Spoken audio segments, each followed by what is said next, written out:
আমি এ গ্রেডের মডেল, এটা সারা বাংলাদেশের সব মানুষ জানে আমি টপ মডেল। মডেল ও অভিনেত্রী স্নিগ্ধা চৌধুরী, যার প্রকৃত নাম ইশরাত জাহান, আসিয়ান গ্রুপের চেয়ারম্যান নজরুল ইসলাম ভূঁইয়ার বিরুদ্ধে মারধর, হত্যাচেষ্টা ও শারীরিক নির্যাতনের অভিযোগ এনে খিলক্ষেত থানায় লিখিত অভিযোগ দিয়েছেন। অভিযোগ অনুযায়ী গেল 24 জুলাই তাকে আসিয়ান গ্রুপের ব্র্যান্ড অ্যাম্বাসেডর হওয়ার প্রস্তাব দেওয়া হয়। 16 লাখ টাকার একটি বিজ্ঞাপন চুক্তির কথা বলে তাকে খিলক্ষেতের 300 ফুট এলাকায় অবস্থিত একটি কার্যালয়ে ডাকা হয়। পরে তার মা সেখান থেকে চলে যাওয়ার পর পরিস্থিতি বদলে যায় বলে দাবি করেন তিনি। কত বড় লোকের কাছে আর মেয়েদের জীবন যাবে আমাকে বলেন?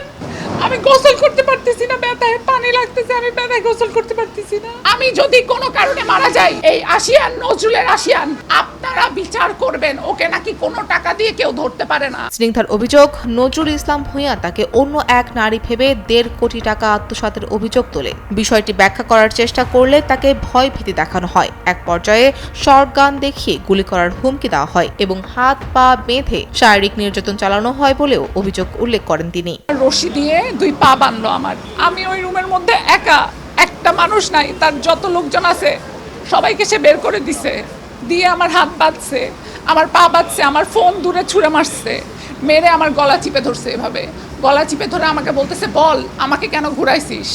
ভাই, তাকে আমি জীবনে ওই দিন প্রথমবার দেখছি। তিনি আরো দাবি করেন, তাকে জোর করে গরম কফি পান করানোর চেষ্টা করা হয়, মুখে কফি ছুঁড়ে মারা সহ দীর্ঘ সময় ধরে মারধর করা হয়। পরে মদের সঙ্গে ওষুধ জাতীয় কিছু মিশিয়ে জোরপূর্বক পান করানো হয় বলেও অভিযোগ করেন তিনি। গরম কফি আমার মুখে ঢেলে দিছে, এরপরে বলে কি যে চাকু দিয়ে ওর মুখ কেটে দে, চাকু দিয়ে ওর মুখ কেটে দে। আমার মোবাইল নিয়ে আসেন, তার সাথে আমার কোনো পরিচয় নাই, কিচ্ছু নাই।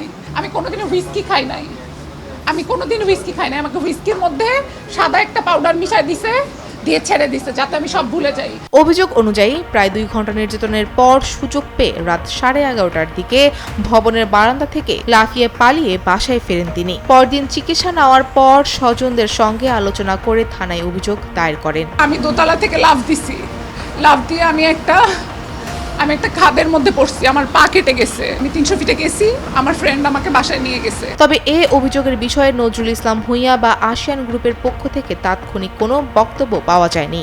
ঘটনার তদন্ত সাপেক্ষে প্রয়োজনীয় আইনি ব্যবস্থা নেওয়ার আবেদন জানিয়েছেন অভিনেত্রী স্নিগ্ধা চৌধুরী। ফৌজে ফারিহা, জিলিসান।